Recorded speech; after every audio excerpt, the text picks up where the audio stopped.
Muy buenas noches con todos.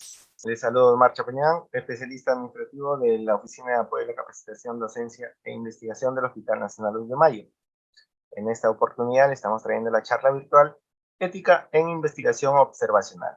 Tenemos como invitada a la expositora, la doctora Frines Samalvides, quien es magíster de Epidemiología Clínica, además es miembro del Comité de Ética de la Universidad Peruana Cayetano Heredia, jefa del Departamento de Enfermedades Infecciosas, Tropicales y Dermatológicas del Hospital Nacional Cayetano Heredia. Vale recalcar que esta charla virtual está siendo organizada por la Oficina de Apoyo a la Capacitación, Docencia e Investigación, en conjuntamente con la Oficina de Epidemiología del Hospital Nacional 2 de Mayo. Asimismo, les hago recordar que en breve les estaré pasando el link para que puedan registrar su asistencia, para de esta manera seguir promoviendo las charlas virtuales, al igual que las telecapacitaciones. Toda consulta o pregunta pueden hacerla a través del chat o también levantando la mano posterior a la finalización de la exposición del autor. Sin más preámbulo, doctora, puede dar inicio a esta exposición. Muchísimas gracias, Omar, por tu presentación. Voy a ponerlo en pantalla completa. Ya, ok. Agradecer primero a Manuel y a todos los organizadores de este ciclo de conferencias. Y básicamente el tema que se me ha asignado es la ética en los estudios observacionales. Un tema que es, yo diría, crucial, porque a pesar que el qué hacer, por ejemplo, de la investigación de las entidades regulatorias en el país son los ensayos clínicos, pero si ustedes entran al universo de la investigación a nivel internacional, los ensayos clínicos, la mayoría es financiado por la industria farmacéutica. Entonces, los resultados claramente en mucha literatura ya que se está generando durante la pandemia y en las diferentes olas, se ve que son conocimientos claramente no demasiado generalizables y que en países de medianos recursos como somos nosotros se debería promover investigación, pero por supuesto ensayos clínicos es sumamente complejo realizarlos, pero los que se debe promover son estudios observacionales, incluso descriptivos, todo tipo de investigación que ahora lo vamos a ver más allá de lo que significa un ensayo clínico. Incluso las revisiones sistemáticas y los metaanálisis son una alternativa espectacular para generar nuevo conocimiento. Solamente declarar mi conflicto de interés. En esta charla no tengo absolutamente ningún conflicto de interés de ningún tipo. No soy speaker de la industria, no trabajo para ningún ente que podría sesgar mi exposición. Y quería mostrarles esto que realmente siempre lo voy mejorando en algunos momentos, para que nosotros, yo me imagino que la mayoría de los que estamos acá somos médicos. Mi saludo a Estelita, que gran amiga y evangelizadora en estos temas de investigación y de ética. Es una cosa fantástica y que nos apasiona. Entonces, los médicos muchas veces nos gusta la investigación cuantitativa, y a mí me pasa lo mismo, sino que yo domino un poquito la investigación cualitativa. Entonces, con eso he podido lograr desarrollar dentro de la investigación. Ustedes saben que la investigación es full hemisferio derecho, ¿no? O sea, para los que somos diestros, el hemisferio izquierdo básicamente es de lo cognitivo, pero la investigación, como la música, como el arte de ejercer la medicina, es hemisferio derecho, y la investigación es puramente hemisferio derecho, de creatividad. Entonces, cuando uno evalúa lo de la investigación cuantitativa, es muy la mente del hemisferio izquierdo, que es cognitivo, muy cuadrado, pero en realidad la investigación es algo mucho más creativo. Pero ese diseño, básicamente, empieza con la idea de investigación, planteamiento del problema, se revisa la literatura, se desarrolla el marco teórico, se visualiza el alcance del estudio, se elabora la hipótesis y define variables, elaboración de los resultados, del reporte de resultados, se analiza los datos, se recolecta los datos, y se define y selecciona la muestra y finalmente, o sea, uno va yendo de la fase 1, de la fase 2, 3, de la fase 5, desarrollamos el diseño de investigación, seleccionamos la muestra, recolectamos los datos, analizamos y finalmente elaboramos el resultado. Entonces, cuando ustedes miran, yo no voy a poder regresar nunca del análisis de los datos a plantear el problema. O sea, es imposible. Todo es una secuencia perfecta. Yo no puedo, estoy ya desarrollando el diseño de investigación y es cierto que yo podría volver a repasar la literatura, pero de repente tengo que cambiar la pregunta de investigación. Entonces, el diseño cuantitativo es muy cuadriculado. En cambio, yo les quería mostrar, porque eso es importante mirar en el universo de la investigación observacional. Nosotros los médicos solo miramos cohortes, casos de controles, como observacional, o de repente alguna cosa descriptiva, pero nunca miramos un estudio cualitativo. Y miren lo que pasa con un estudio cualitativo. Yo en la fase 1 planteo la idea de investigación, en la fase 2 planteo el problema, luego me voy en una inmersión inicial en el campo, concibo el diseño del estudio, defino la muestra inicial y el acceso a esta, recolecto los datos, analizo los datos, interpreto los resultados y elaboro el reporte de resultados. Pero cuando ustedes miran es muy interesante. Todas las flechas a partir de la inmersión inicial en el campo son de ida y de vuelta. O sea, si yo concibo el diseño, puedo volver a regresar a una inmersión inicial en el campo. Si yo ya estoy en la muestra inicial, yo puedo volver. Y todo el tiempo yo estoy mirando la literatura existente como un marco de referencia. Entonces, realmente, si ustedes ven los modelos, son impresionantes. Y en vacunas, los modelos en este momento que más sirven no son los modelos cuantitativos, porque eso es un ensayo clínico, ¿no es cierto? Eso es un estudio de cohortes para ver efectos adversos, qué sé yo. Pero cuando miramos, por ejemplo, aceptabilidad de una vacuna, para nosotros es muy fácil decir, no, pero ¿por qué no se vacunan? O sea, ¿por qué no quieren? No, o sea, nosotros no hemos evaluado el comportamiento, no hemos visto la etnografía, qué pasa con los grupos antivacunas, todo ese tipo de cosas. No va a responder una pregunta de investigación cuantitativa, eso lo va a hacer una pregunta de investigación cualitativa. Entonces, en ese universo de estudio observacional entra la investigación cualitativa. Y voy a dar unos pincelazos para incentivarlo, porque, por ejemplo, con todos los problemas sociales que nosotros tenemos, nosotros caminamos a ciegas porque no tenemos investigación cualitativa que guíe nuestros procesos. O sea, nosotros todo el tiempo en la pandemia, todo el tiempo en nuestra vida somos caminantes a ciegas porque no tenemos nuevo conocimiento, que no sabemos el comportamiento, no sabemos por qué suceden estas cosas, y eso nunca vamos a poderla responder subjetivamente. O sea, lo que vamos a decir pues es, yo tengo esta idea y ellos están haciendo esto porque les da la gana, ¿no? O sea, por ejemplo, con vacunas han hecho estudios maravillosos cuantitativos durante la pandemia en muchos países del hemisferio norte. Entonces, eso es importante. Pero cuando, por ejemplo, nosotros vamos a presentar una tesis que estamos asesorando, entonces muchas veces la gente dice, no, pero tu estudio no es transversal. ¿Por qué le has puesto? No es observacional. Entonces yo agarro y siempre digo, o sea, la plasticidad cerebral de las personas tiene que nacer de un conocimiento adecuado. Entonces yo puedo utilizar la finalidad del estudio y puedo clasificar en analítica o descriptiva. Pero si yo utilizo la secuencia temporal, es transversal o longitudinal. Pero si yo utilizo el control de la asignación de los factores de estudio, puede ser experimental u observacional.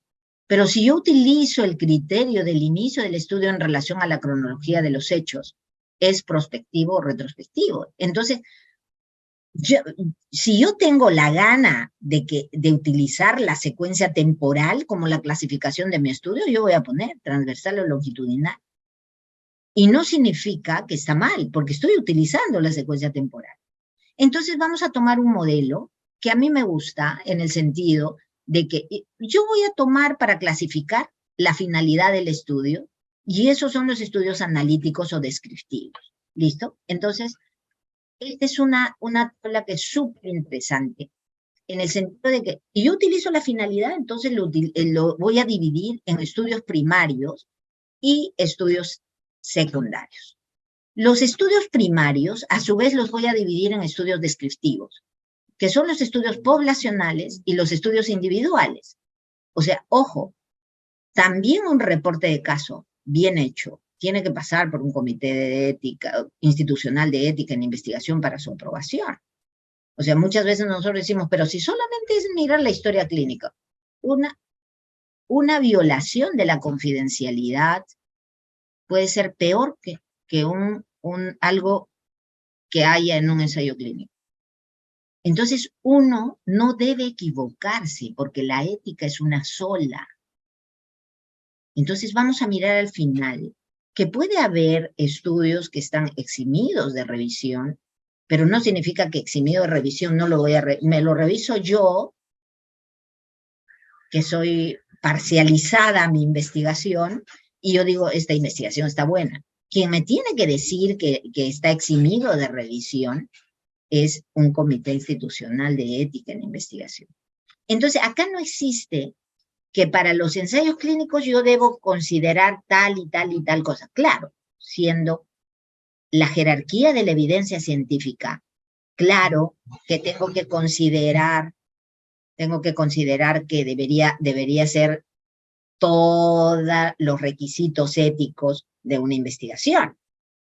O sea, lógicamente, pero no es porque yo voy a revisar las historias clínicas, voy a decir, no, porque como solo es revisión de historias clínicas, olvídense, una revisión de historia clínica puede traer más problemas éticos que un estudio de cohortes, porque de repente no he considerado la confidencialidad, si el paciente tiene enfermedades que no desea que sean reveladas, y de repente yo le he puesto un código, pero por una situación puede ser conocida, por ejemplo, qué sé yo, Viruela Lemon, le pongo 27 años, es un varón homosexual que tiene las lesiones tal y tal y procede de un distrito tanto. Puede ser revelada su identidad, porque de repente en su grupo, sí, él estuvo en el hospital tanto y él se llama tanto. Entonces, la ética en investigación no tiene que ser, yo para el ensayo clínico considero consentimiento informado, yo para esto considero, no. Vamos viendo que todos tienen que cumplir los requisitos éticos. Entonces, ese reporte de casos, esa serie de casos, ese corte transversal, que uno muchas veces dice, no, son estudios descriptivos. No, todos los diseños de investigación son importantes, porque todos responden una pregunta de investigación. Yo tengo mi pregunta de investigación, voy a generar nuevo conocimiento, me respondo con un diseño de investigación, y eso a su vez va a tener un diseño estadístico para producir resultados generalizables. Entonces yo, si me hago una pregunta de investigación, por ejemplo, ¿cuál es la eficacia de este tratamiento versus el otro? No me voy a responder con un estudio descriptivo, tengo que hacer un ensayo clínico. Si yo digo si la exposición es importante para el resultado final, voy a hacer una cohorte. Pero si quiero partir del resultado final para estudiar los factores asociados al riesgo, voy a hacer un caso control. Entonces, eso es importante mirar y entender que yo misma no puedo clasificar el estudio y yo voy a decir, es eximido, ¿no? Porque nosotros muchas veces un estudio de revisión de historias clínicas lo hemos revisado en todo el comité. Entonces, eso es importante primero entender. Entonces, esos estudios descriptivos, luego vendrían los estudios analíticos, que serían los observacionales, el caso control y la cohorte, los estudios de intervención, que son los ensayos clínicos, y los estudios cualitativos. Pero miren, luego viene, estoy hablando de la finalidad del estudio, vienen los estudios secundarios, que son las revisiones sistemáticas y los metaanálisis de la literatura, análisis de decisiones, el desarrollo de guías de práctica clínica, y los análisis económicos y evaluación de la tecnología, que básicamente son las evaluaciones económicas de tecnologías en salud, los estudios de fármacoepidemiología y farmacoeconomía, y las evaluaciones de la tecnología. Entonces, cuando yo voy a mirar todo este universo de cosas que puedo hacer, pues voy a tener una posibilidad y una capacidad no solamente de estar mirando el ensayo clínico como el gold estándar, sino yo voy a poder hacer una revisión sistemática de estudios observacionales, por ejemplo, de estudios casos y controles, cohortes, y voy a hacer un metaanálisis de eso, y esa es una evidencia pues impresionante. Lo otro que yo quería recordarles es que una de las cosas que es importante, la investigación clínica es una actividad científica básicamente con un objetivo prioritario de generar conocimiento científico, conocimiento que nos sirva, conocimiento en salud. Entonces, en la actualidad nosotros sabemos que la investigación metódica es absolutamente imprescindible para obtener pruebas que permitan validar la eficacia y la seguridad de los procedimientos médicos. Entonces, eso es importante. Pero, ¿qué pasa si nosotros no entendemos eso? Que el peligro es que podemos validar prácticas clínicas que claramente pensamos que sirven, pero que no han sido validadas. Y al revés, pueden ser hasta ineficaces y dañinas.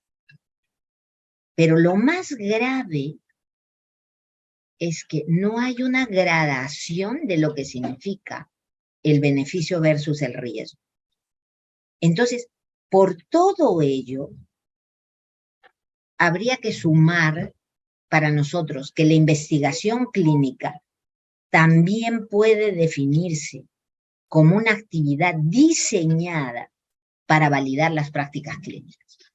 Entonces ahí entra de manera, yo diría, muy inmediata, lo que significa, no importa cómo lo llamen, lo que significa ahora hay arquitectura basada en evidencias, enfermería basada en evidencias.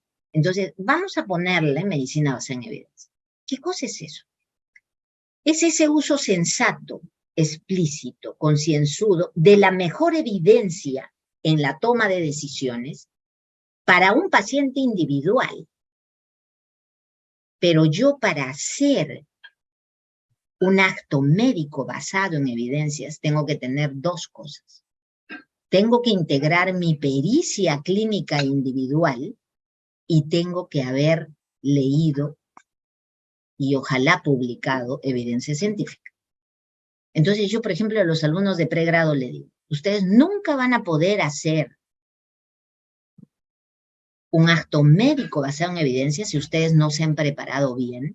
¿Por qué? Yo puedo leer el último journal que salió hoy día en la mañana, pero si yo no sé reconocer una hepatomegalia, no voy a poder no voy a tener esta integración. Y al revés, de repente yo soy un clínico extraordinario, pero no leo o no hago investigación. No voy a poder hacer esa integración. Entonces, yo cuando me acuerdo que hace muchísimos años, cuando vinimos de fuera de haber hecho la maestría en epidemiología clínica, yo presenté esto, y me acuerdo que eran los maestros de Cayetano que estaban, porque era un curso de asesores y jurados, y nosotros éramos bastante más jóvenes, el grupo de Leandro Guayanay, el doctor Hermino Hernández, estaba David Telles, la que habla, César Loza. Entonces, cuando me acuerdo que presenté esto, me querían matar, o sea, todos los expertazos de Cayetano, porque ¿qué es lo que pasa? Cuando uno mira la jerarquía de la evidencia, la más alta jerarquía de la evidencia está en la revisión sistemática, el metaanálisis de los ensayos clínicos. Luego viene el ensayo clínico aleatorizado y controlado. Luego viene la revisión sistemática, metaanálisis de estudios de cohortes, estudios de casos y controles, serie de casos, reporte de casos y opinión de expertos. Entonces, cuando se vieron en la última jerarquía de la evidencia, casi me matan. Entonces yo le dije, ojalá que yo hubiera creado este cuadro. Miren cómo salí de paso, ¿no? Entonces dije, ojalá que yo hubiera creado este cuadro. Este cuadro es un conocimiento universal. O sea, si yo, por ejemplo, tengo una persona enferma, un familiar enfermo, yo me voy a ir a buscar rapidísimo si hay metaanálisis de ensayos clínicos para ver qué le puedo dar, ¿no es cierto? Lo que antes era al revés. ¿Por qué? Ya se ha visto. Así uno haya visto cientos de pacientes, nuestro tamaño muestral como clínicos es siempre pequeño alrededor de todo el universo de la investigación. Entonces, con un tamaño muestral pequeño, hay mucha tendencia a sesgo. Y lo otro es que mi práctica, si yo, por ejemplo, a todos los pies diabéticos los he sometido a amputación, porque antes no hacíamos todos los estudios que se deben hacer ahora, el próximo que venga ahora, también voy a tener la necesidad de amputarlo. Entonces, hay cosas bien claras en relación a esta jerarquización de la evidencia científica. Entonces, ese día ya terminé haciéndolo sonreír un poco a los expertos que estaban muy tensos. Yo digo, el experto, y esto es lo que definía David Sackett, que es el creador de la medicina basada en evidencia, de la Escuela de McMaster del Canadá, que él ha sido bastante cercano a la unidad de epidemiología clínica de la Universidad Cayetano, y más a César Loza. Entonces yo me acuerdo que lo escuché a él. ¿Qué definía experto? Dice que es aquel que se pasea el mundo con un PowerPoint bajo el brazo de una sola enfermedad y que de vez en cuando se acuerda que lo tiene que actualizar. Entonces, en ese momento nadie quiso ser experto, ¿no? Lo siguiente es que, y acá viene, ¿cómo ponemos a la práctica la decisión clínica? Y les comento con un ejemplo. Yo, por ejemplo, en la pandemia, uno de los ejemplos, les explico a los pacientes. Para mí es impresionante cómo me ha facilitado la vida la utilización de esta estrategia de la medicina basada en evidencia. Entonces, era un paciente muy culto, activista, un paciente gay que había sido diagnosticado recién de infección por VIH. Entonces yo le digo, mire, la posibilidad de un medicamento combinado, en dosis fija combinada, es la elección para usted, por esto, hay una comorbilidad, que es esto, le conviene este tratamiento. Le di todas las alternativas, se las expliqué, y me dijo, doctora, yo no voy a recibir el tratamiento porque he tenido un amigo que hizo un rash terrible a este medicamento, que era el dolutegravir, y se murió. Entonces la evidencia nunca es suficiente. Están los valores, las preferencias, que eso es lo que nos ha pasado en la pandemia, por ejemplo, ¿no? Que quizás nosotros no hemos podido, en la viruela mono, no hemos podido usar antivirales para los pacientes. Entonces, pero también los juicios de valor diario, como la frecuencia, el uso, los recursos. Entonces, yo quería tomar como ejemplo esto. Cuando uno, imagínense el universo de investigación que sale cuando uno mira esto, pero no que yo voy a hacer un ensayo clínico. Cuando ustedes se van a acordar, inicia la pandemia, la carrera desde el inicio por conseguir una vacuna se convirtió en un rally realmente peligroso. O sea, de manera absolutamente inusual, una vacuna ha llegado al hombro nuestro en una media de año y medio.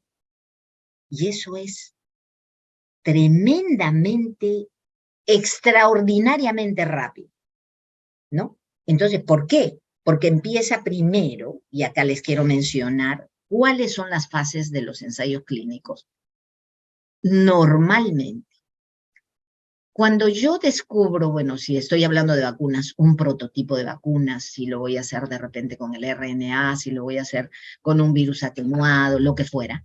Entonces, en la etapa del descubrimiento y la fase preclínica dura más o menos 50.2 meses.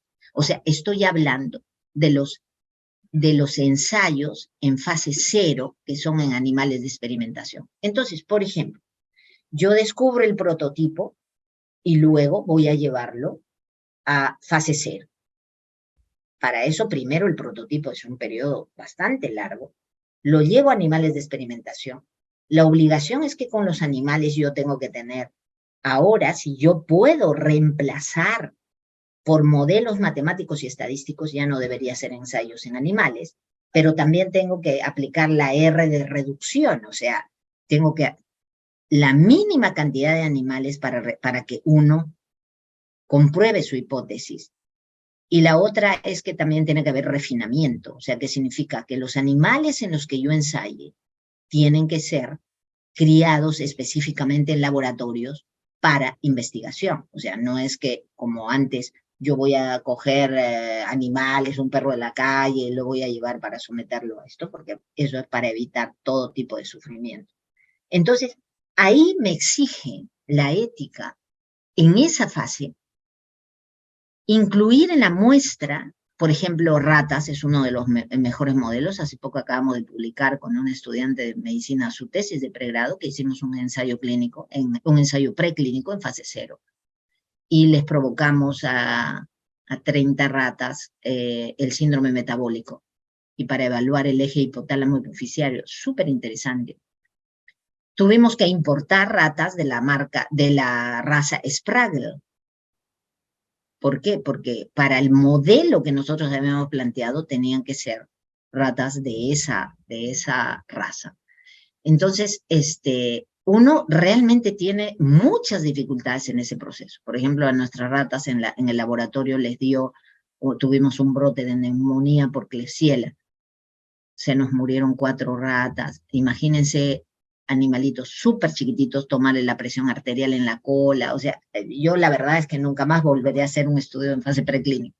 Encima sacamos un fondo exiguo, pero un día nos mandaron un recibo diciendo que no habíamos justificado los 50 soles que había. O sea, encima uno lo consideran que está malgastando 10 soles, o sea, una cosa impresionante de un fondo concursable. Entonces, de ahí, después de que yo ya he hecho ese estudio, paso a la fase 1. Esa fase 1 tiene, lógicamente, objetivos. La fase preclínica en animales, básicamente, es una fase de farmacocinética, farmacodinámica, pero lo que me piden es que yo en el preclínico incluya ratas en estado de preñez para evitar lo que pasó con la talidomida. Entonces, ya cuando he pasado esa fase, yo entro a la fase 1 en humanos. Y el objetivo de la fase 1 es farmacocinética, farmacodinámica. Tamaño muestral pequeño, son voluntarios sanos. Eso dura 12.3 meses. Luego paso a la fase 2, que es ya tiene farmacocinética, farmacodinámica, evalúo un poquito de efectos adversos. Evalúo, yo diría, teratogenicidad. Ahí en humanos no puedo ingresar mujeres embarazadas, pero estoy ya pensando si mostró teratogenicidad en la fase preclínica, voy cuidando este asunto. Entonces pasa esa fase y entro a la fase 2. La fase 2 evalúa eficacia temprana. Entonces, es la fase más importante de todo el ensayo clínico. Uno piensa que es la fase 3, no. La fase 2 es eficacia temprana.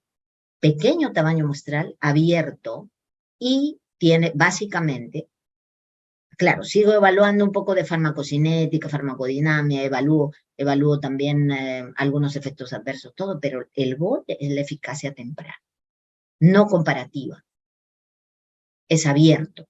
Y bien, la fase 3, ya cuando he demostrado que en la fase 2 tiene eficacia, ahora voy a hacer la comparativa. Lo voy a con el mejor estándar, placebo ya cada vez menos, y voy a comparar mi medicamento para demostrar la equivalencia. Esa es la fase 3. O sea, mi medicamento, que ya resultó eficaz en la fase 2, lo voy a comparar con otro, con el estándar que tengo. Eso me va a demorar 33.8 meses. Y finalmente, entre la aprobación y los demás papeleos, me va a durar 18.2 meses. Todo ello dura 141 meses, que son 12 años. Entonces, cuando uno dice, ¿cómo llegó a mi hombro una vacuna en año y medio? Yo he hecho una revisión de todas las vacunas y la verdad es que todas han pasado, o sea, las que están en nuestros hombros, incluyendo las chinas, todas han pasado rápidamente, pero se han hecho todas las fases. Porque lo que hubiera sido terrible es que se hubieran saltado fases, como lo que ha pasado en muchas investigaciones. Entonces, cuando uno habla, dice, es poco probable que nosotros sin fondos podamos hacer un ensayo clínico, porque hay que tener un seguro para cada paciente y todos los cuidados, o sea, es no factible. Entonces, pero nosotros podemos hacer un montón de estudios observacionales en relación a las inmunizaciones. Entonces, una de las cosas más importantes es que lo que habíamos planteado nosotros como estudios cuantitativos, hay que hacerlos, pero esos son básicamente clínicos, básicamente hospitalarios, pero también hospitalarios podemos hacer los estudios cualitativos. Hola, ¿cómo está? Buenas noches. Y lo que quiero darles a ustedes es un poco, doctora Alejandra, si por favor apaga su audio.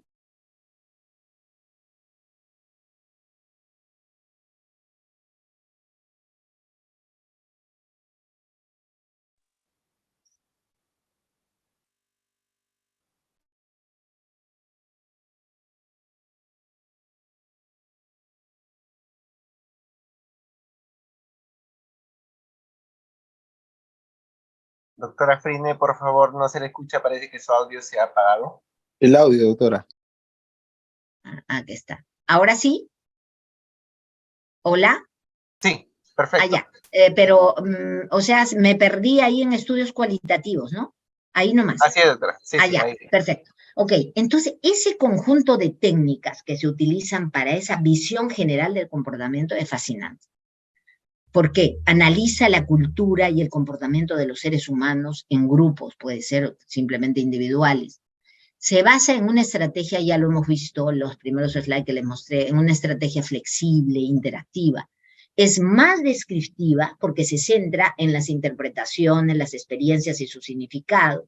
Los datos no son estadísticamente mensurables y por eso es que nosotros, los médicos, por ejemplo, decimos, o los relacionados con los sistemas de salud, decimos, no, pero tienen que decirme cuánto odds ratio tenía, intervalo de confianza. No, o sea, esto no lo vamos a medir así, deben ser interpretados y muchas veces decimos, pero hace una interpretación subjetiva.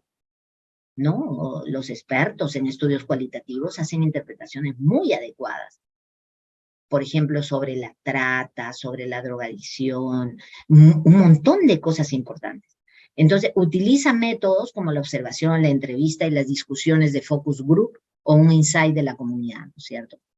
Entonces, una de las cosas importantes es que los tipos más utilizados son entrevistas en grupo, entrevistas estructuradas y no estructuradas, métodos de observación cualitativa, investigación etnográfica y análisis de redes sociales. Entonces, por ejemplo, en eso de vacunas es fascinante, porque cómo se pasan la voz para no vacunarse. No, ¿sabes qué? Mira, la vacuna ha salido, primero el virus, lo han soltado de un laboratorio tal, y empiezan las redes sociales, sí, lo han soltado. Entonces, durante la pandemia también hemos tenido una infodemia, o sea, una pandemia de información, y dice que más o menos el 40% de la información es falsa. En estudios que han sido publicados. Por eso es que tenemos que tener mucho cuidado con lo que leemos. Tenemos que leer las revistas top, porque en todas las demás ha habido un montón de mala conducta científica. Entonces, en la red social empieza, mira, la vacuna, una persona se ha muerto por la vacuna porque se ha muerto convulsionando, dice que ha hecho una demencia, entonces todo el mundo empieza en la red. Sí, no se vacunan por esto. Entonces, todo eso solamente puede ser abordado por estudios de investigación cualitativa. Entonces, habíamos visto cuáles son los métodos. Son las entrevistas individuales, los focus group, se puede utilizar archivos de registro, puede utilizarse el proceso de observación, puede haber estudios longitudinales y casos de estudio.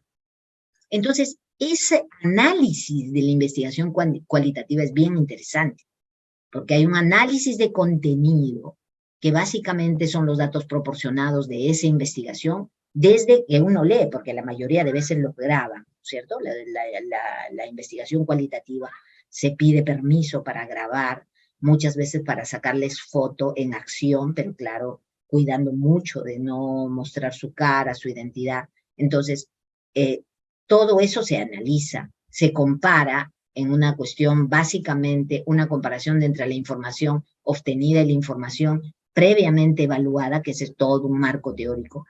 Aplicación del análisis, básicamente es necesario recolectar información de diferentes fuentes, revistas, internet, televisión, periódicos, y presentar los resultados. Entonces, en forma eficaz, comprensible y apta para la toma de decisiones. Entonces, hay diferencias, pero básicamente yo diría que la investigación cualitativa es de carácter exploratorio, se utiliza mucho para comprender las opiniones, las motivaciones de los participantes.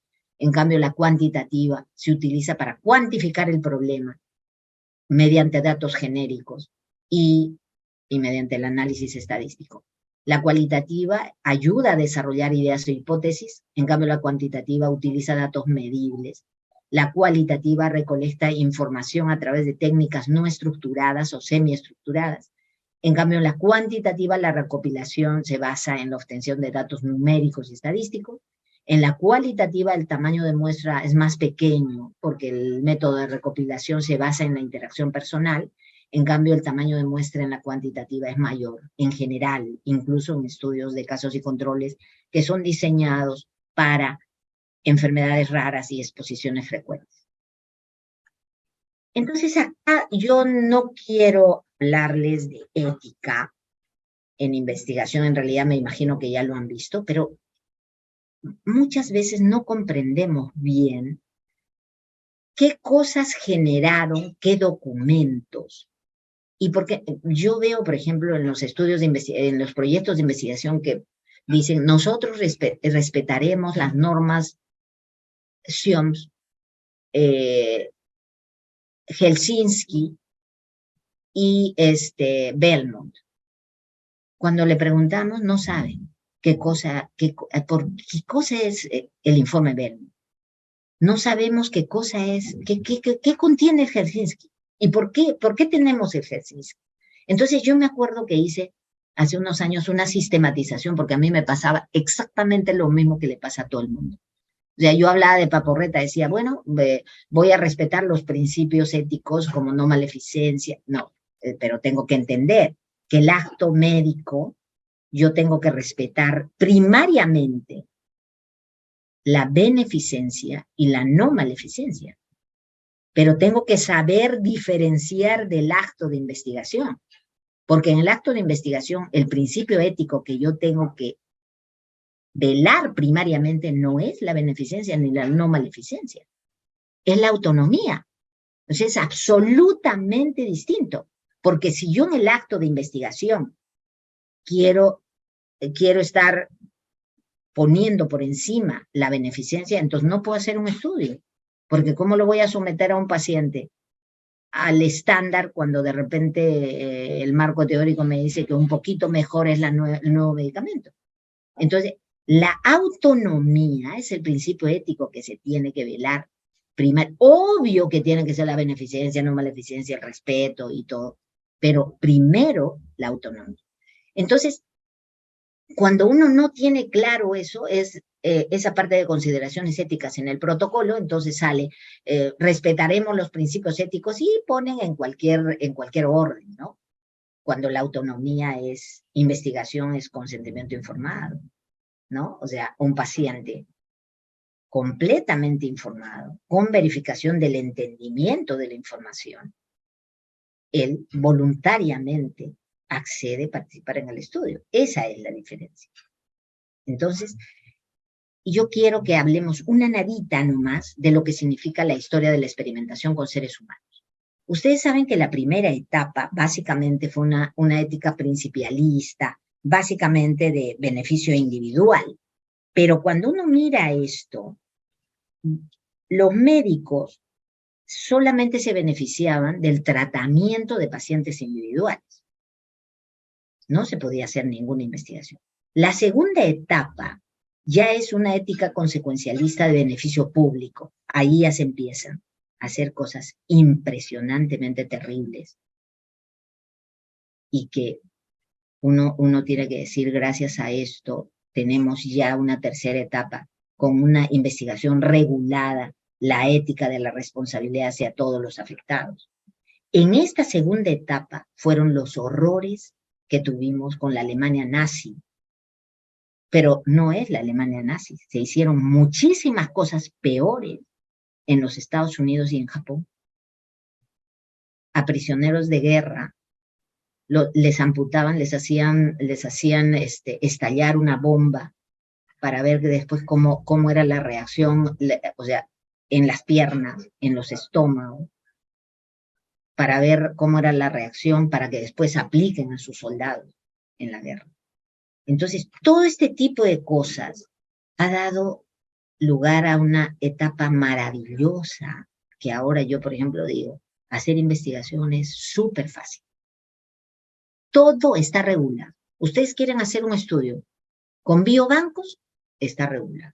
Quieren hacer un estudio con muestras remanentes clínicos que quedaron, o sea, por ejemplo, le hicieron biopsia de hígado en 10 años a un montón de pacientes, y patología se quedó con taquitos, tacos pero no le pidieron permiso a la persona para quedarse con un poco de su hígado. Entonces, también está regulado cómo se hace con esos remanentes clínicos. Entonces, es un momento realmente que lo que nosotros tenemos que hacer es adosarnos a la normativa internacional, nacional, de lo que significa la ética, los principios regulados de la ética en la investigación. Entonces, con esto yo diría 3 niveles de control necesarios: declaraciones de principios generales, normatividad nacional e internacional y los comités institucionales de ética en investigación. No hay más. Esos son los 3 niveles de control. Entonces, esas actividades, siempre tenemos que recordar, en el periodo nazi de la Alemania, fueron realizados directamente por médicos y fue terrible. Si ustedes van a Estados Unidos, por ejemplo, hay un museo del Holocausto, y ahora en Europa también, porque uno cuando olvida lo que pasó, hay el tremendo riesgo de volver a realizar lo mismo. Fueron experimentos relacionados con la supervivencia del personal militar, experimentos para probar fármacos y tratamientos, y experimentos para el avance de las metas raciales e ideológicas nazis. Lo más doloroso es que el antisemitismo estuvo en la base del Holocausto. El odio, el perjuicio contra los judíos era un principio básico de la ideología nazi. O sea, eso fue lo general, el antisemitismo. Este perjuicio también se extendió por toda Europa. La persecución de los judíos por parte de la Alemania nazi evolucionó y se volvió cada vez más radical entre el año 33 y el 45 de 1900. Esta radicalización culminó con el asesinato en masa de 6 millones de judíos. Durante la Segunda Guerra Mundial, la Alemania nazi y sus aliados y colaboradores mataron a casi 2 de cada 3 judíos europeos utilizando condiciones de vida mortales: maltrato brutal, tiroteos, exposición a gases masivos. Les inyectaban sustancias infecciosas, malaria, todas las enfermedades habidas y por haber, centros de exterminio especialmente diseñados. Este es un niño que está esperando que lo lleven con su madre hacia uno de los lugares donde se vieron los horrores del exterminio con gases. Acá los médicos que practicaban de manera impune en ese tiempo, acá no solamente el antisemitismo fue con judíos, sino también con gitanos. Este es un gitano al que le están poniendo agua de mar con cantidad de sal para probar algunas cosas importantes. Esto fue en el juicio de Nuremberg, cuando una judía sobreviviente mostraba todo lo que le habían quemado a nivel de piernas. Acá era igualmente una testigo, y mujeres que bajaban de un tren que iban a declarar todos los horrores que habían sufrido, que fueron mujeres sobrevivientes de los horrores. Estos dos chicos gemelos fueron inoculados con tuberculosis. Este es ese gitano, y acá uno de los médicos famosos que hicieron todo ese tipo de horrores. Entonces, esto fue el juicio de Nuremberg, y yo creo que una de las grandes cosas que ha sucedido fue ese juicio, ¿no? Donde la impunidad no reinó, se castigaron a muchísimas personas que habían hecho cuestiones impresionantemente crueles durante todos esos años, y que fue como una cosa aceptada. Entonces, la prueba de los crímenes de guerra y los crímenes contra la humanidad al comienzo de la Segunda Guerra Mundial, entre ellos los experimentos nazis, ¿qué trajo? Incorporó el consentimiento voluntario del sujeto, los resultados beneficiosos para la sociedad, el diseño que debe considerar los antecedentes, evitar sufrimiento y daño innecesario, el riesgo bajo, medidas para protegerlos, y la investigación solamente debe ser hecha por personas calificadas, el retiro del sujeto en cualquier momento y el ser capaz de poner fin al estudio. ¿Eso qué documento trajo? El Código de Nuremberg en 1946. ¿Qué pasó con esto de la talidomida? Esto igualmente fue terrible. Cuando una mujer se dio cuenta, primero un médico en Europa se dio cuenta que nacían pues niños sin miembros, ya empezó uno, está bien, pero ya empezó a mirar varios, y lo denunció, y dijo que la industria farmacéutica en ese tiempo estaba dando la talidomida sin haber pasado todas las fases que debió pasar, y que no habían hecho estudios en animales de experimentación, y que no había, por supuesto, no se sabía la teratogenicidad, porque no había habido, o sea, la talidomida no debió pasar ni siquiera la fase 1, porque no habían estudios preclínicos. Esta es una cuestión importantísima que el SEI, una mujer que luchó mucho y demostró, y se enfrentó a la industria, porque la talidomida era producida por la industria farmacéutica, uno de dos grandes laboratorios, y le dieron una condecoración. Y John F. Kennedy mencionó que su juicio excepcional, cuando evaluó la seguridad de un medicamento nuevo para el uso humano, había evitado una tragedia mayor de malformaciones de nacimiento en los Estados Unidos. Esto fue en el año 1962.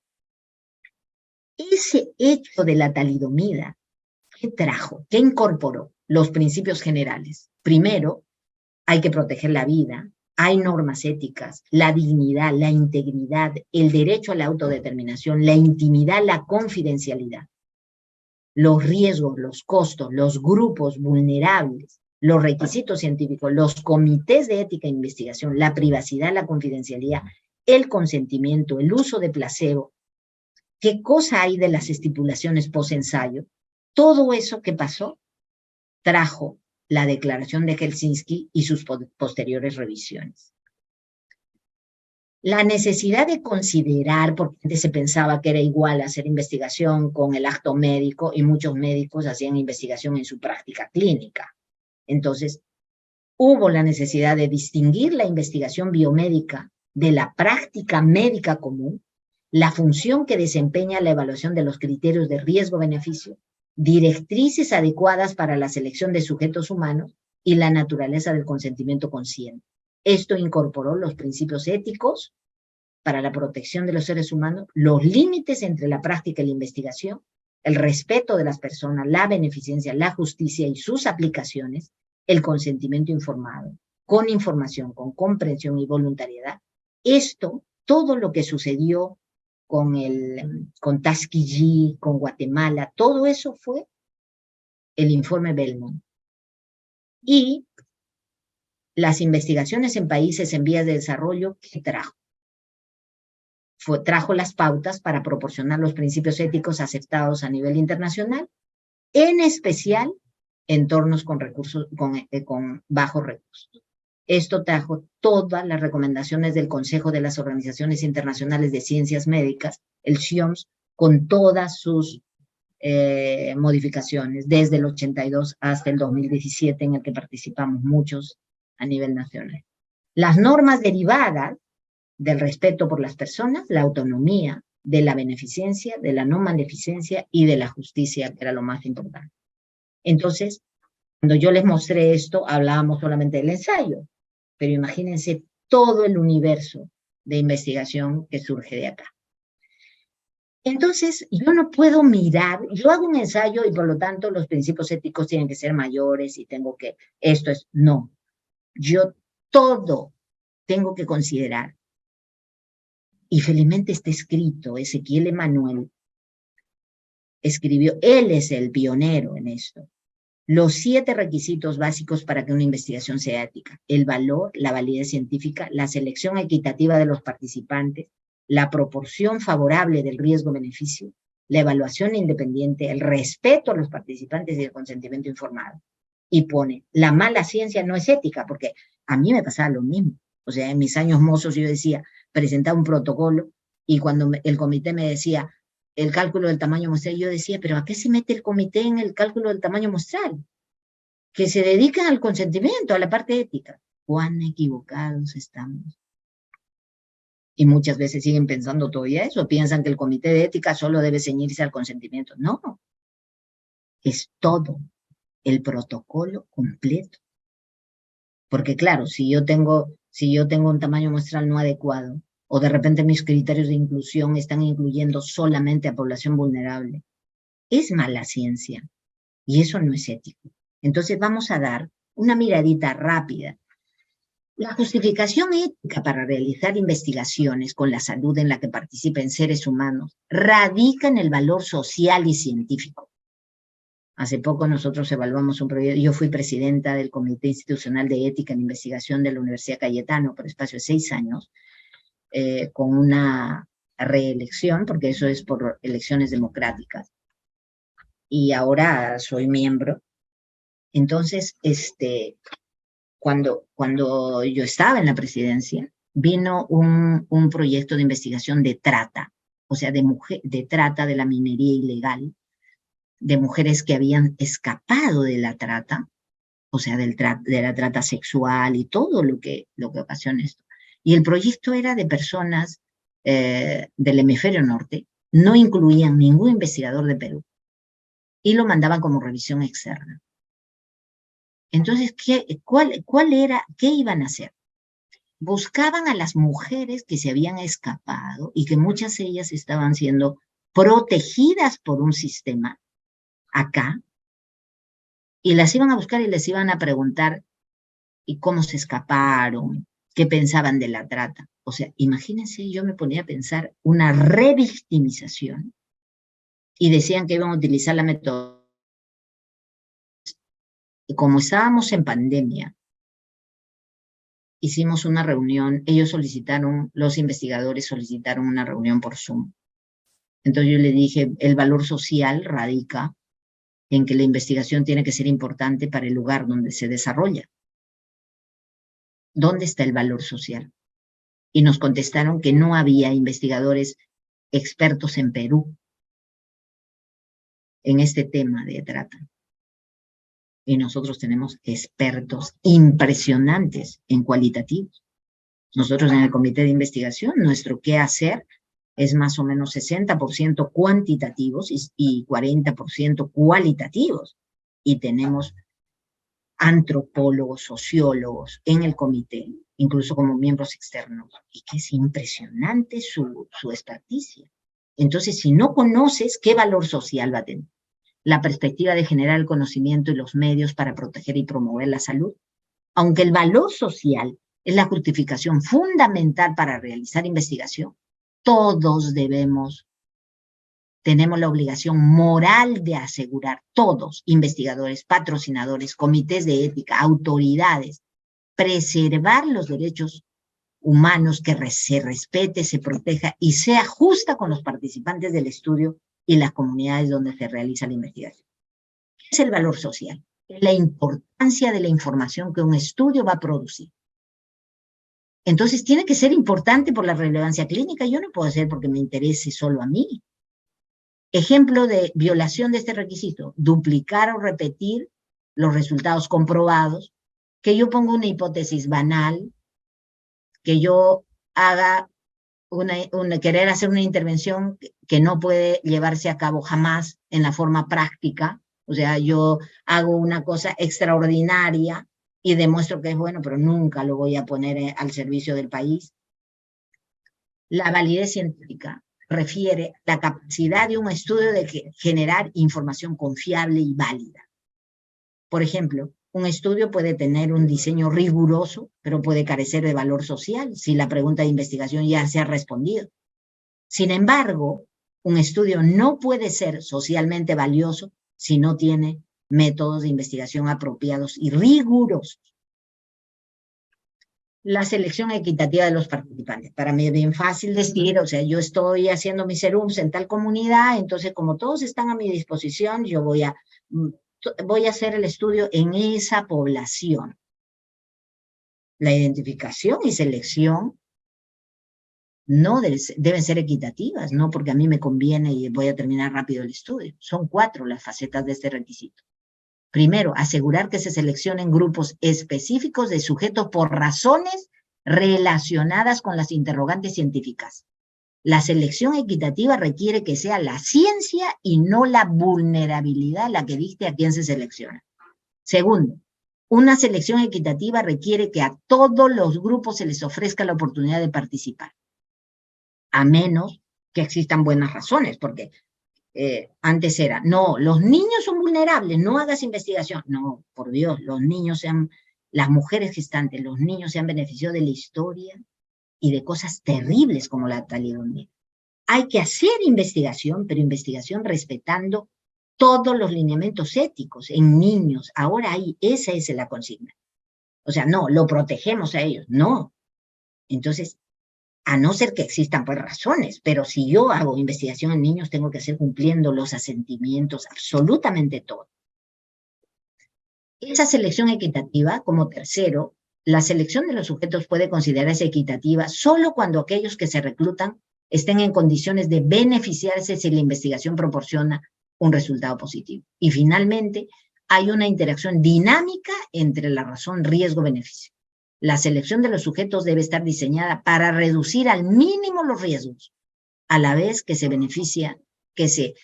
ponen más grandes los beneficios sociales y científicos de los resultados de la investigación. ¿A qué se llama la proporción favorable del riesgo-beneficio? Básicamente, toda investigación tiene riesgo. O sea, es mentira que ustedes digan, no, la revisión de historias no, tiene riesgo de que se rompa la confianza, que se identifica al sujeto. Voy a hacer un reporte de caso. No, pero, o sea, de repente, a ver, ¿qué pasa cuando a mí me comentaban, solo va a ser la pierna y el brazo?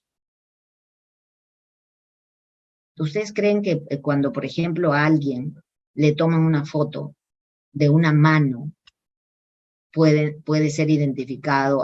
Si ustedes le muestran una foto de una mano a su familia, le va a decir, es la mano de mi mamá, es la mano de mi tía, ¿no? Entonces, toda investigación tiene riesgo, pero la idea es que los riesgos se minimicen, los beneficios a la sociedad se maximicen y los beneficios potenciales sean proporcionales o excedan a los riesgos asumidos. Este beneficio, este requisito es de la no maleficencia y de la beneficencia. La evaluación independiente, obvio, los investigadores tenemos potencial conflicto de interés. Aún los bien intencionados tenemos intereses legítimos.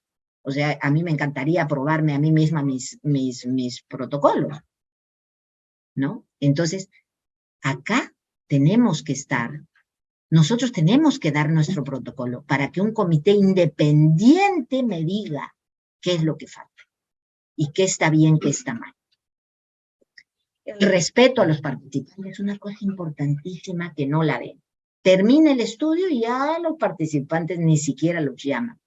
Primero, el respeto incluye permitir al sujeto cambiar de opinión, a decidir que la investigación no concuerda con sus intereses o preferencias y se puede retirar sin ningún tipo de sanción. Segundo, ya que vamos a recopilar información sustancial, su privacidad debe ser respetada, administrando la información de acuerdo con reglas de confidencialidad. 0. Durante el curso de investigación se pueden obtener datos nuevos. Pueden haber más riesgos, más beneficios. El respeto requiere que esos sujetos se les proporcione esta nueva información. Algunas veces, por ejemplo, llegan pacientes y dicen, estoy en un ensayo. Entonces yo le digo, pero ha habido una nueva información, un metaanálisis en relación a esto, a los investigadores. Es que no le hemos informado. No puede ser. Cuarto, en reconocimiento a la contribución debe haber algún mecanismo para informar los resultados y lo que se aprendió de la investigación.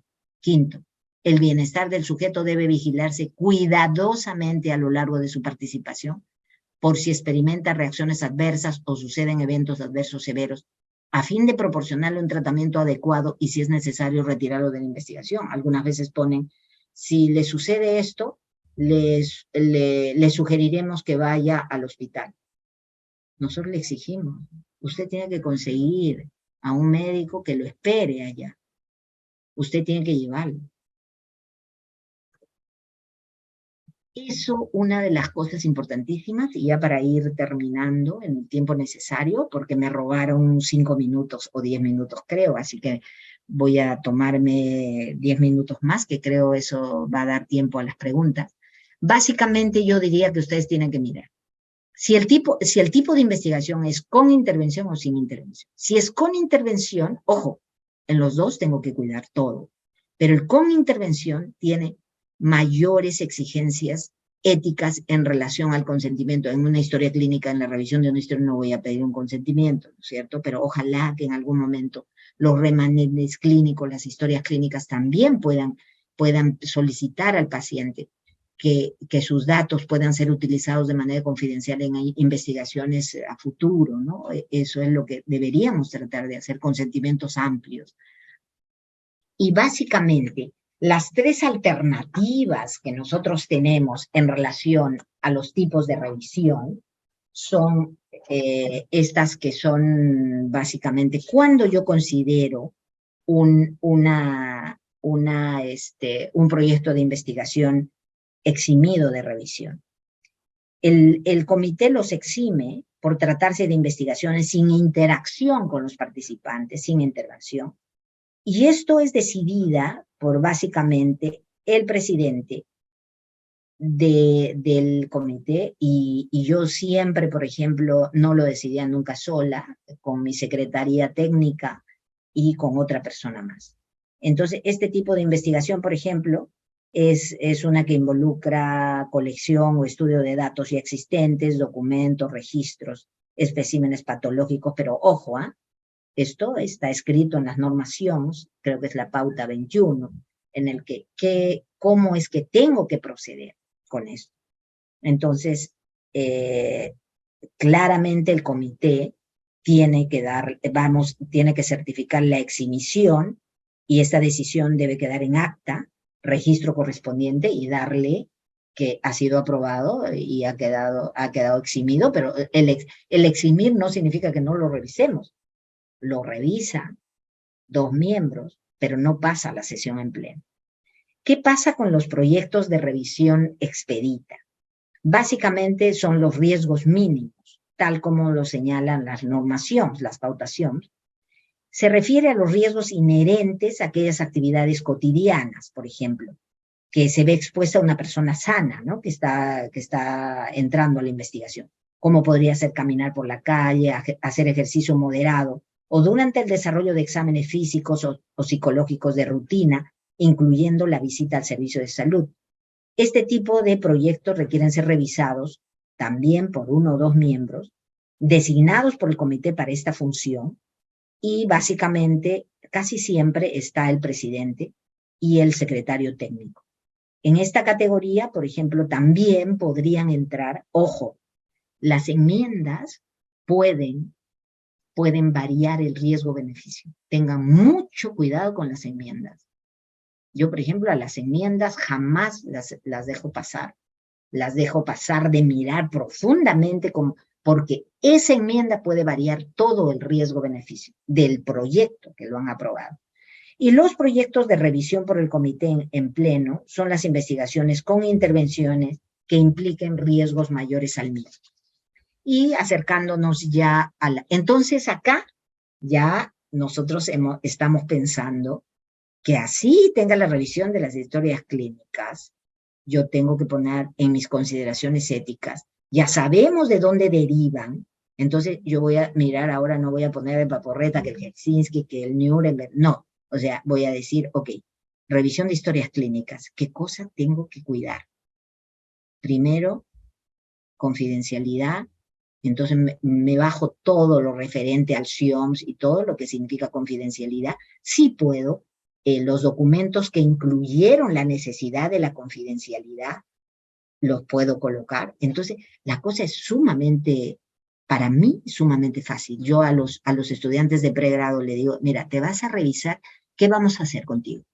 Vamos a hacer una cohorte. Muy bien. ¿Qué cosa es lo que necesitamos en la cohorte? Tal cosa. Vamos a necesitar consentimiento correcto. Te vas a leer la pauta tanto, tanto, tanto. Al final, como es tan bonito, por ejemplo, el SIOMS es una cosa preciosa, porque es muy corto en cada una de las pautas.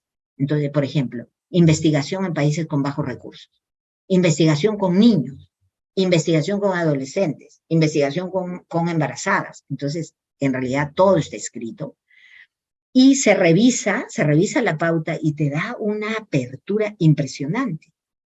Entonces, en esa parte de revisión ética ya no es poner, pues, me preocuparé por la no maleficencia, no.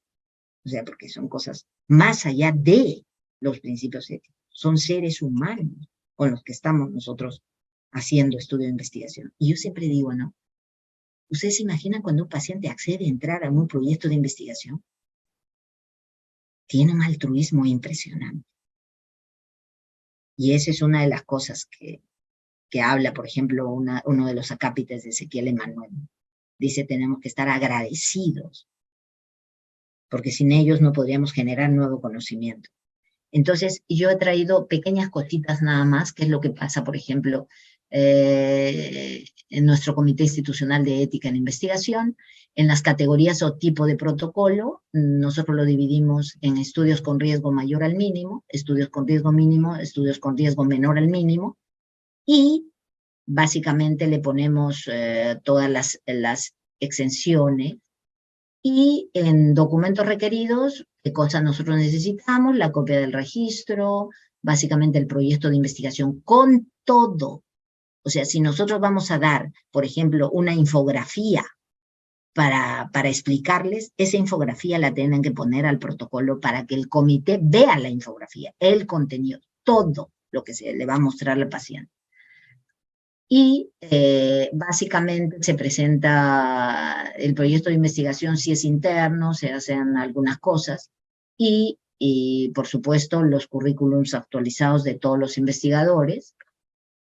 Y básicamente, ¿se acuerdan que yo les mostré lo de Ezequiel Emanuel? Nosotros básicamente para cada una de las categorías de estudio, nosotros siempre tenemos, yo instalé esa plancha de la validez científica, el valor social, la relación balance, beneficio, riesgo favorable, minimización de riesgos, selección equitativa de los sujetos de investigación, el proceso de consentimiento informado, el respeto de las personas. Los estudios con riesgo mayor al mínimo son sometidos a una revisión completa en una sesión del CIE, y con riesgo mínimo básicamente nos dan los procedimientos. Y es lo que no podemos hacer nunca Porque algunas veces uno dice, si solo voy a revisar las historias clínicas, voy a empezar y después ya recibo mi carta de aprobación. Eso está prohibido. No está permitido iniciar una investigación hasta que no se reciba el documento de aprobación del CIE. Luego de la discusión, ¿qué pasa? Por ejemplo, nosotros sí desaprobamos proyectos. Existe la posibilidad de una apelación al comité, y si en esa apelación no trae elementos nuevos para levantar las observaciones, entonces es solo una apelación. Básicamente, la determinación es ya no hay más apelaciones. Eso también está colocado en esto. Y básicamente, cuando uno evalúa, puede caer en la categoría, por ejemplo, aprobado, ¿no? Que no tiene observaciones importantes. Diferido, que hay razones para, por ejemplo, que hay información incompleta, inexacta, riesgos superiores, ¿no? Entonces, que todavía pueden ser levantados, pero si es un proyecto que no existe la posibilidad de levantamiento de observaciones, porque claramente puede tener, básicamente para nosotros es la seguridad, el bienestar, los derechos del participante, o porque lo expone a riesgo innecesario, entonces se le desaprueba. Y eso puede tener una apelación y más nada. Ok, y yo creo que estamos a la hora, aquí está. Las apelaciones pueden ser solicitadas y van a ser evaluadas por el comité. Nosotros siempre citamos en la apelación y sí se da la posibilidad, por ejemplo, supongamos que hubieran 9 desaprobaciones en el año, y con las apelaciones se ha reconsiderado y se aprueba, o sea, con todo el trabajo que eso supone, que tengan que levantar las observaciones y todo, con la nueva información, de 9 podrían ser 3 que se han considerado correcta la apelación, ¿no? ¿Ok? Y ningún otro comité o funcionario de la universidad puede invalidar o desautorizar una determinación del CIE. El CIE, el Comité Institucional de Ética e Investigación, es el ente máximo y es completamente independiente. Con todo lo que a nosotros nos ha pasado, con la vacunación de Sinopharm y de todo eso,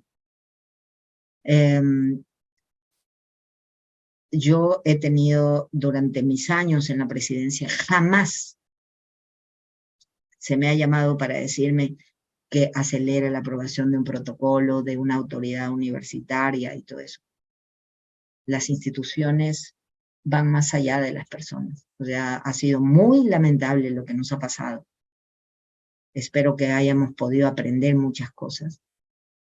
Pero una de las cosas más dolorosas fue que nosotros no pudimos inspeccionar ese protocolo, porque ustedes saben que cuando empieza la pandemia, el Instituto Nacional de Salud como ente regulatorio nombra un comité transitorio de evaluación de ensayos clínicos en el Perú de COVID-19. Y ese comité era el único que tenía que aprobar, inspeccionar, todo lo que tiene que hacer el comité.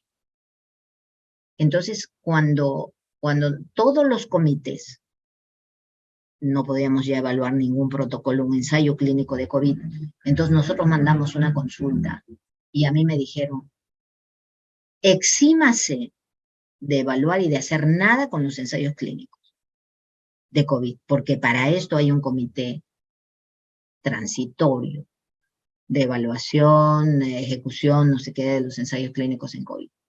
Entonces nosotros nunca pudimos cumplir lo que un comité institucional de ética en investigación debe hacer, que es estar sobre, entre comillas, sobre la nuca de los investigadores, recordándoles, porque no es castigo, uno tiene que estar corrigiendo el proceso con las inspecciones.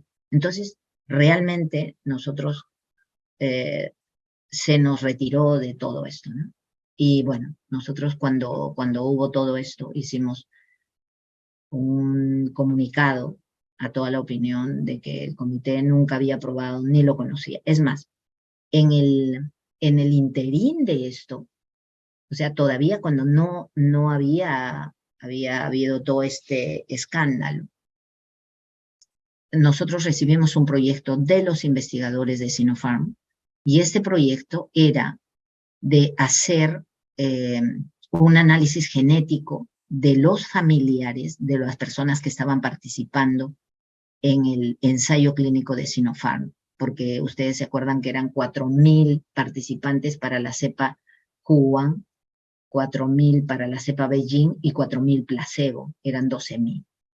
Entonces, nosotros, como no teníamos el protocolo, le pedimos que nos den el protocolo, porque ¿cómo aprobamos si no conocemos el protocolo madre?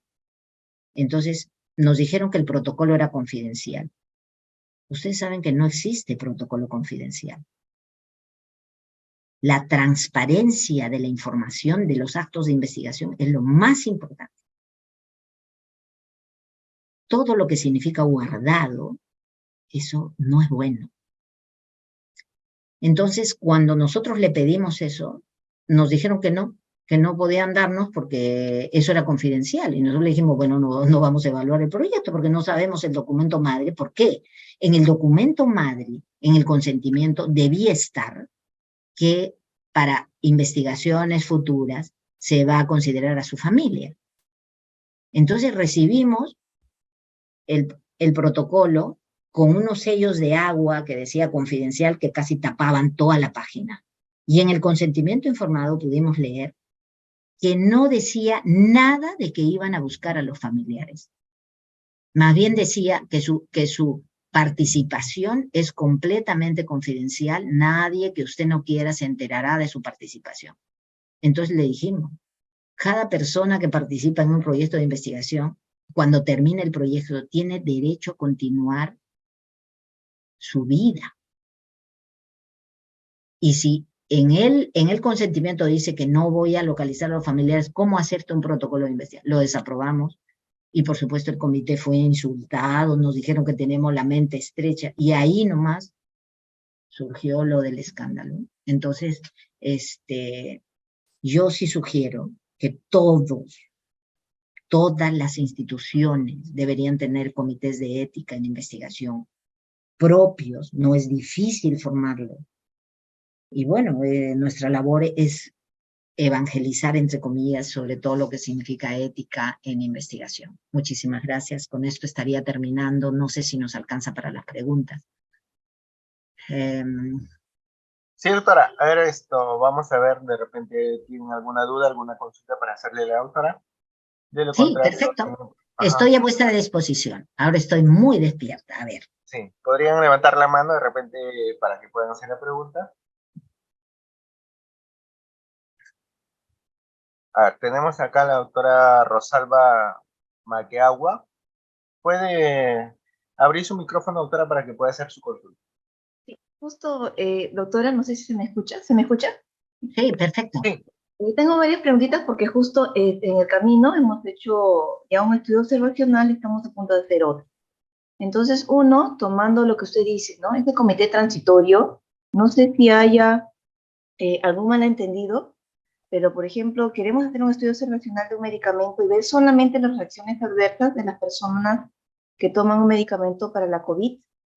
Y un comité particular nos dijo, no, si ahí es relacionado con algún medicamento para la COVID, y eso que le dijimos que era observacional, dijo, lo tiene que ver el comité transitorio. Pero yo creo que, quisiera que me confirme que esté errada, porque yo leo la página web y dice que ese comité transitorio es para ensayos, o hay otro... Doctora, o sea, en la resolución directoral del INS de la jefatura es clara porque dice solo ensayos clínicos COVID. Ya, Están equivocados cuando no entienden, sino que leen solamente que es COVID. Medicamentos COVID, pero no leen el resto que es el recojo de la información de los efectos adversos. Están Ya, equivocados. Claro. Eso me llamó la atención porque fue la coordinadora del comité de ética, ¿no? Por eso me hizo dudar. Y otro, doctora, que también justo teníamos un estudio observacional y de repente eso también puede ayudar a aclarar otras dudas para otras personas que están oyendo.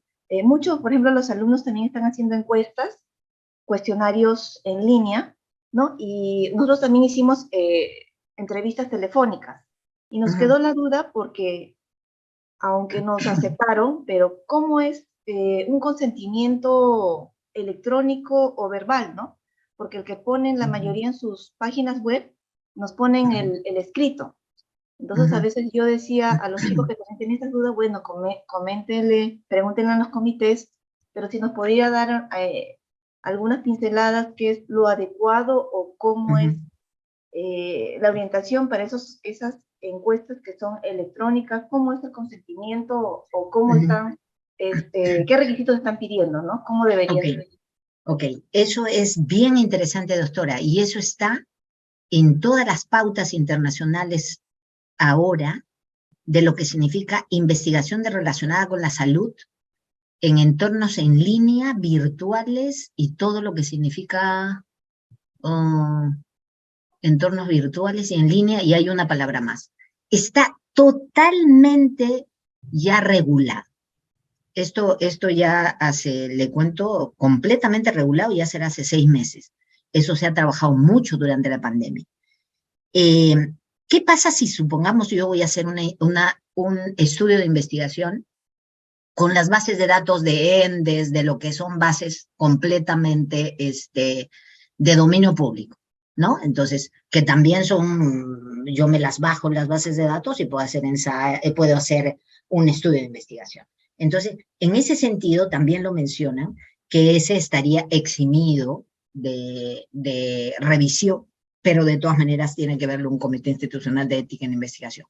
Lo otro es que cuando yo hago, por ejemplo, hago una encuesta, si yo necesito que la persona se identifique en cuanto a edad, género, si hay otras variables sociodemográficas que yo estoy sacando durante la información, entonces yo necesito que la persona me haga un consentimiento, me firme un consentimiento informado. Entonces, eso está regulado. Hago yo un consentimiento informado, escrito, y lo paso, o sea, en esa plataforma virtual, ese consentimiento lo va a leer la persona. Por ejemplo, yo he contestado varias cosas que se ha hecho, por ejemplo, en cuanto a todo lo que significaba salud mental de los que hemos continuado durante toda la pandemia. Entonces, yo he participado en 2 investigaciones en línea de las personas que hemos estado en primera línea durante toda la pandemia. Entonces, a mí me sale en esa plataforma, porque también es, o sea, uno dice, no, lo llamo por teléfono y le digo que participe. No, también la investigación tiene que tener validez científica, o sea, la investigación en línea tiene que estar bien hecha. Porque ¿qué pasa si a mí me llama por teléfono? De repente estoy aburrida y le digo a todos sí cuando era no, ¿no es cierto? Entonces, en esas plataformas me sale, por ejemplo, esto son investigaciones de estudiantes, ¿eh? Me sale un consentimiento. Entonces, yo le aplico, leo y le aplico sí. Entonces, la persona del otro lado ve que yo he leído el consentimiento, lo he entendido y le he puesto sí voy a participar. Entonces, doctora Mayacagua, eso está completamente regulado. Y si no me equivoco, la pauta del CIOMS es la pauta, la de entornos en línea, creo que es la pauta 23, ahorita lo busco.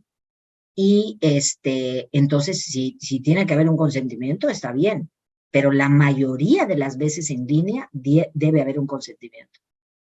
Y usted como investigadora debe ser capaz de demostrar que usted pasó un consentimiento y existe la posibilidad que en esa plataforma usted puede imprimir los check que le hicieron que sí deseaba participar.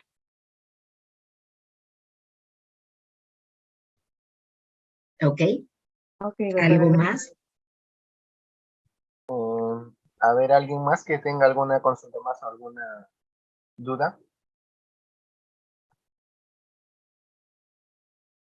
Parece que han entendido todo, espero, o no hemos entendido nada. No, doctora, Sí. excelente exposición, parece que todo está claro. Ya, Ya muchísimas esto, gracias. Ya, ok, y todavía no me abre, pero las normación, Manuelito, a los doctores y los participantes se les va a dar, las normaciones están a libre búsqueda ¿cómo se llama? Y yo creo que tú les puedes facilitar de dárselos. Básicamente yo diría que todita las pautas de entorno, por ejemplo, de investigación en entornos en línea y virtuales es fascinante. Son tres hojas, 3 hojitas nada más, súper corto, y a uno le dan como a coquito todo lo que, ya lo tengo acá. Ahorita les digo, la doctora Madecagua le voy a decir cuál es la pauta que habla, aquí está. La pauta dice recolección, reembolso, tratamiento y compensación, grupos vulnerables, adultos sin consentimiento, participantes en situaciones de desastre. Ahí está. La pauta 22 es uso de datos contenidos en línea y de herramientas digitales en la investigación relacionada con la salud. Esa es la pauta 22 del CIOMS. Y en la pauta 22 claramente les dice todo como tienen que hacer un consentimiento, absolutamente todo.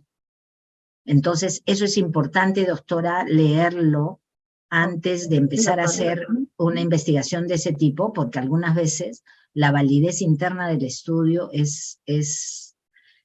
la parte científica es todo un problema. En línea, en realidad, hay que tener muchísimo cuidado para decir que la información que uno ha obtenido es correcta. Entonces, por ejemplo, en esa pauta 22, es bien interesante que ya le estoy mirando, solamente le voy a comentar lo que dice un resumen bien chiquitito. Dice, mire, los investigadores deberían informar a las personas cuyos datos pueden utilizarse en el contexto de una investigación en un entorno en línea sobre la finalidad y el contexto de usos previstos para los datos y la información, las medidas de privacidad y seguridad adoptadas para proteger sus datos, así como cualquier riesgo de privacidad relacionado, y las limitaciones de las medidas usadas y los riesgos de privacidad que podrían quedar a pesar de las medidas de protección. Si la persona se rehúsa, los investigadores deben abstenerse de usar sus datos. Entonces, y acá dice, se debe solicitar de manera informada si no quiere ser incluido, porque de repente él contesta y después dice, no quiero que lo utilicen mis datos. Entonces, eso es lo que, y acá le enseñan incluso con consideraciones generales, necesidad de proteger la privacidad, evaluación de riesgo de privacidad, mitigación de riesgo de privacidad, orientación para los comités de ética, por ejemplo, esto es bien importante.